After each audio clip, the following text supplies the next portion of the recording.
The drive home was the same old routine, battling the rush hour traffic, mentally steeling myself for another round of lukewarm leftovers, and hoping my ancient AC held out for one more summer. I'm John Cooper, and life, for the most part, was predictable. That is, until I rounded the corner onto my street. My street, normally a picture of suburban uniformity, was different. There was a small crowd gathered in front of my house.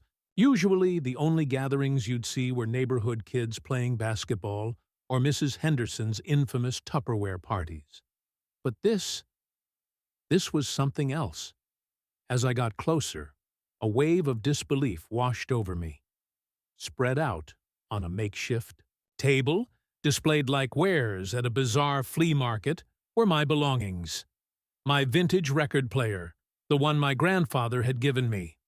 My set of golf clubs, collecting dust, but priceless nonetheless. Even my prized collection of first edition science fiction novels, lovingly accumulated over years of scouring used bookstores, were laid out for public consumption.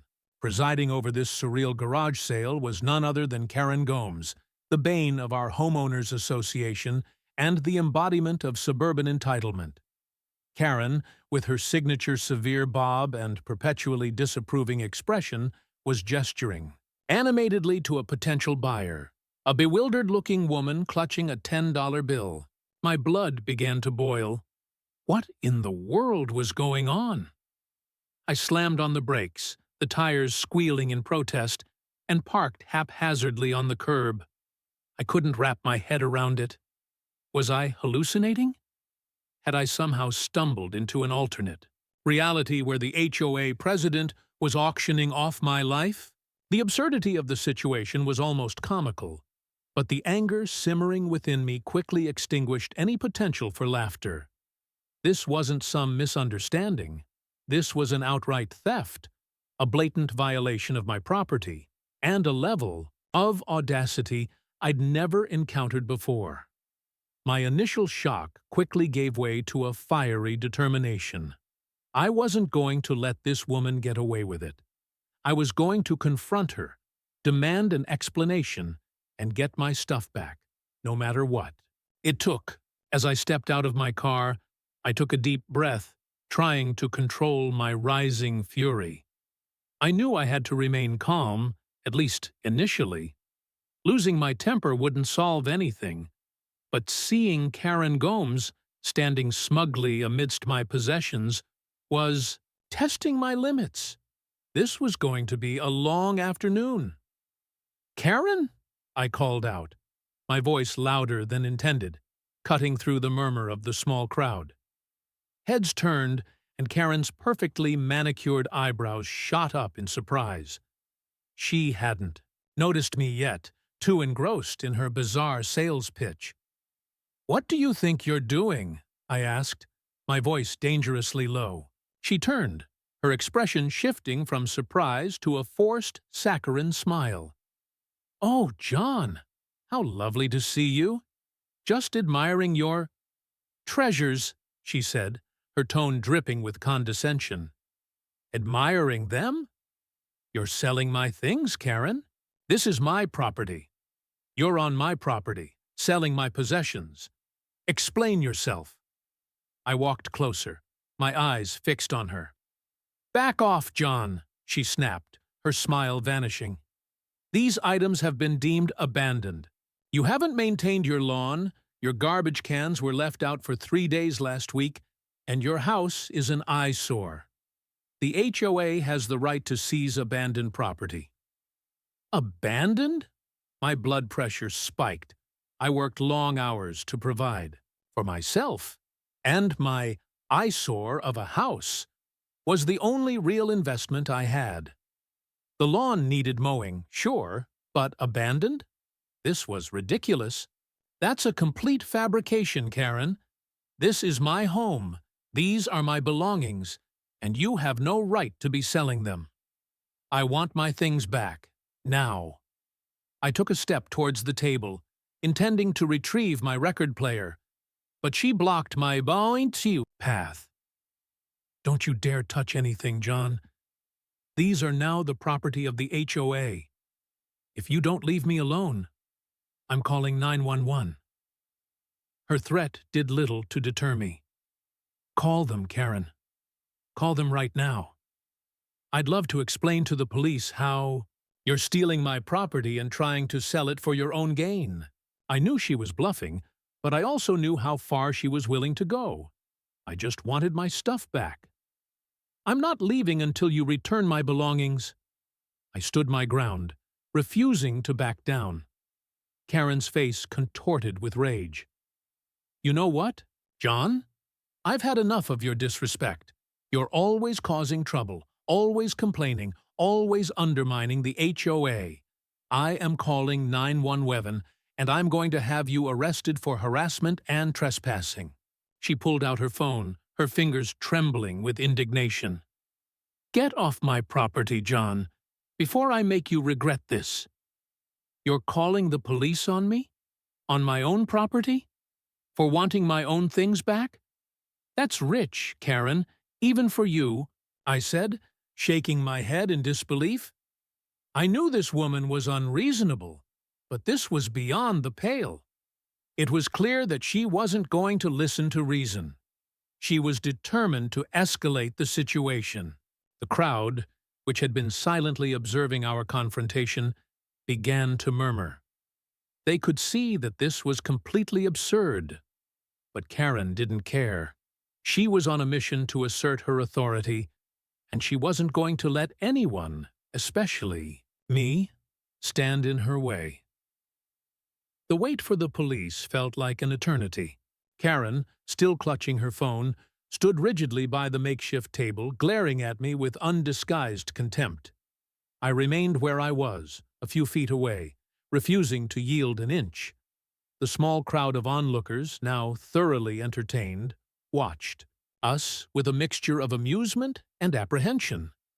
I tried to remain calm, focusing on the fact that I was in the right. I owned this property, these were my belongings, and I had done nothing wrong. But the anxiety gnawed at me. What if the police sided with Karen? What if they believed her fabricated story? The thought of being arrested on my own property for simply wanting my things back was infuriating. Finally, the sound of sirens pierced the air. 2 police cars pulled up in front of my house, their flashing lights illuminating the scene. 2 officers emerged, their expressions stern and professional. Karen immediately rushed towards them, launching into a rapid-fire explanation of the situation, painting herself as the victim of my aggressive harassment. I took a deep breath and waited for my turn to speak. The officers listened patiently to Karen's rant, their faces betraying no emotion. When she finally paused for breath, one of them turned to me. Sir, can you tell us your side of the story? I stepped forward, keeping my voice calm and respectful. Officer, my name is John Cooper, and this is my property. That woman, Karen Gomes, the HOA president, is selling my belongings without my permission. She claims they were abandoned, but that's simply not true. I gestured towards the table. Those are my possessions. My record player, my golf clubs, my books. I can provide proof of ownership if necessary. The officer nodded. Do you have any identification or documents that can verify your claim? I pulled out my driver's license and a recent utility bill, both bearing my name and address. The officer examined them carefully, then turned back to Karen. Ma'am, can you provide any documentation that supports your claim that these items were abandoned and that the HOA has the right to sell them? Karen sputtered, her face turning red. Well, I don't have anything on me right now, but the HOA bylaws clearly state that the bylaws need to comply with the law, ma'am, and based on the documentation Mr. Cooper has provided, it appears that these items are indeed his property. The officer interrupted. He turned back to me. Mr. Cooper, you are within your rights to retrieve your belongings. Ma'am, he said to Karen, his voice hardening. "I suggest you cease this sale immediately and return these items to their rightful owner." The officer's words were like a dam breaking. Karen's carefully constructed facade of authority crumbled before my eyes. Her face contorted with a mixture of rage and humiliation. "You can't do this!" she shrieked, her voice rising in pitch. "He's a menace to this community. He's always breaking the rules. He needs to be taught a lesson." The officer remained unmoved. "Ma'am, you are bordering on harassment. I advise you to calm down and cooperate." The crowd, sensing the shift in power, began to murmur with disapproval. Even Mrs. Henderson, a staunch supporter of the HOA, looked at Karen with a mixture of shock and embarrassment. Karen, however, seemed to have completely lost control. Fueled by fury and a desperate need to maintain her position, she did the unthinkable. She lunged at me. "You did this!" she screamed, her hands reaching for my face. "You ruined everything!" The officers reacted instantly. They grabbed Karen by the arms, pulling her away from me. "Ma'am, you are under arrest for assault," one of them said, his voice firm. "Take your hands off me!" Karen shrieked, struggling against their grip. "I'm the president of the HOA! You can't arrest me!" The officers ignored her protests and quickly handcuffed her. As they led her towards the patrol car, Karen continued to rant and rave, her voice echoing through the quiet suburban street. "This isn't over, John Cooper. You'll regret this. You'll all regret this." She was shoved into the back of the car, her cries muffled as the doors slammed shut. The crowd stood in stunned silence, watching as the police car drove away, its flashing lights fading into the distance. I stood there, feeling a mixture of relief and disbelief. I had successfully defended my property. But at what cost? Karen's arrest was a dramatic and unsettling turn of events. I didn't want her to be arrested, but I wasn't going to let her sell off my personal items. The street felt strangely quiet after the police cars departed. The crowd slowly dispersed, their hushed whispers following me as I began to gather my belongings. My record player, my golf clubs, my precious books. They felt tainted somehow, violated by Karen's touch. The officer, who had been more sympathetic, approached me. "Mr. Cooper, I apologize for the inconvenience. You were well within your rights.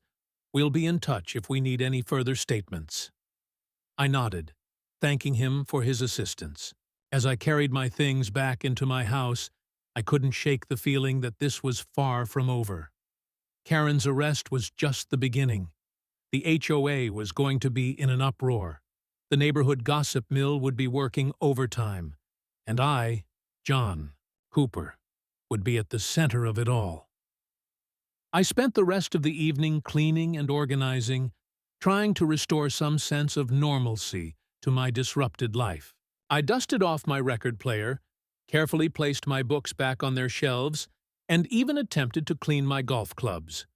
But the incident with Karen lingered in my mind, a dark cloud hanging over my usually peaceful existence. The next morning, the storm broke. My phone rang incessantly with calls from neighbors, either curious or judgmental. The HOA board sent me a formal letter informing me of an emergency meeting to discuss Karen's suspension and the future of the association. It turned out that Karen's actions had not only violated the law, but also the HOA's own bylaws. The news of her arrest spread like wildfire, reaching her employer and resulting in her immediate termination. It was a harsh consequence, but I couldn't help but feel a sense of vindication. She had brought this upon herself with her arrogance and abuse of power. Within a week, the fallout was complete. Karen was ostracized by the community, evicted from her home, and left without a job or a place to live. Her life had completely imploded, and that was the end of Karen Gomes and her horrendous reign as HOA president.